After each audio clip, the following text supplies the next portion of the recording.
Well, hello and welcome to a review of the Me262 HG III from World of Warplanes. Now, what can I say about this? This is the Tier 10 aeroplane on the German tech tree. It's also represented by a X when you're playing in the game, and the little aeroplane icon thingy. And, well, this aeroplane is brilliant. I've done a few videos of me just flying this. Some are good, some are bad, so it gives you a good representation of what it's kind of like in battle, rather than me just putting up all the ones that I win. So it's ones that I lose and ones that I win, because it's just kind of a false representation, really. So that kind of gives you a good idea. It's all in the playlist. Now, this aeroplane, this is absolutely brilliant. I'm glad that I went down the German tech tree, because this is what I wanted to aim for, and I got it. So, hey, what shall I start on? The engines. The engines on this you can't upgrade, and actually you can't upgrade anything within the Tier 10 fighter pilots or bombers or anything like that. But the engines are pretty good on this. It will keep up with anything else in the game, and if it's a tier below, then it will more or less overtake it. So that's pretty useful. But they're also really powerful. So as you can see here, I managed to get up above the clouds, so I can circle around looking for my prey. And this is really, really good. It gives you a good advantage over the other players, and you're guaranteed at least one kill if you do it this way, unless there's someone coming towards you that has the same idea. But if your whole team did that, you're probably more than likely guaranteed to win if everyone else is below you.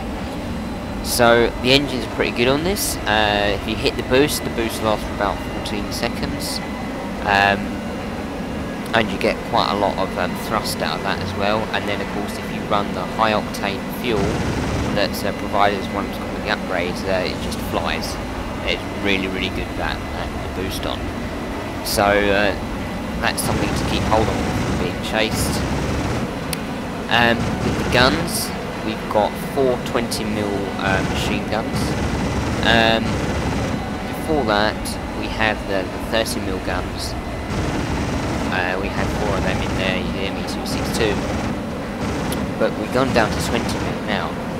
So there's probably slightly less firepower, but the rate of fire on this thing is huge, as you can see right now. There's a lot of rate of fire coming out of that. The only issue is they get hot quite quick, so you really have to make sure you're doing burst fire like there, like I'm doing right now. And that will really kind of make sure you're doing everything correctly there. What else? The aren't double guns. The protection on this thing is, as far as it goes, kind of like how much health you've got. It's pretty good. I mean, if you're going against another fighter or fighters behind you, you can survive for a relatively long time if you're able to dodge a few bullets and take some tight turns. But if you're chasing a bomber, then at some point in this game you actually do that, and your health can go quite down pretty quickly, so you want to make sure that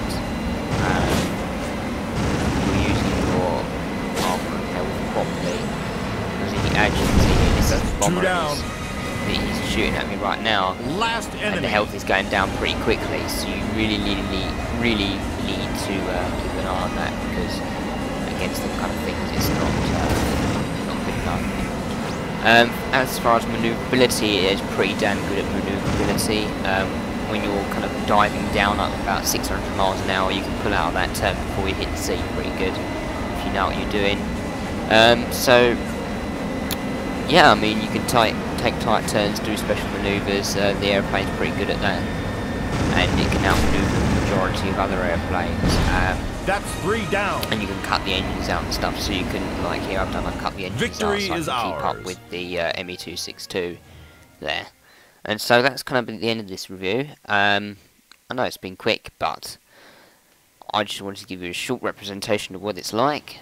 Yeah, I definitely recommend this if you're interested in the German airplanes.